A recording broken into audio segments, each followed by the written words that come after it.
India থাকলে কি হয় সেটা কঙ্গনা রানাওয়াতের সিনেমায় দেখাইছে মুজিব রেদিয়া ইন্দিরা গান্ধীকে বাংলাদেশের মা বানাইছে ওই নাকি বাংলাদেশের জন্ম দিছে তো ছিল কে ইন্দিরা গান্ধীরে বাপ ছাড়া তো আর মা হয় না তাই না তাহলে নিশ্চয়ই থেকে ইন্দিরা গান্ধীরে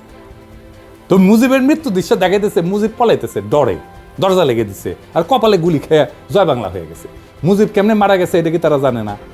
মুজিব তো বন্দুক দেখে পলায় নাই তার মাইয়ার মতো তারে আমরা অপছন্দ করতে পারি রাজনৈতিক বিরোধিতা করতে পারি তার রাজনীতির নির্মূল করার শপথ নিতে পারি কিন্তু সে তো সাহসের সাথে একা কনফ্রন্ট করছে অগাস্ট বিপ্লবীদের সাথে তর্ক করছে যারা তারা মারতে গেছিল এমনকি বলছে বেয়াদবি করতেছিস কেন সে তার মাইয়ার মতো পলায় নাই সে এনিমি শত্রু আমাদের রাজনৈতিক শত্রু কিন্তু অনারেবল এনিমি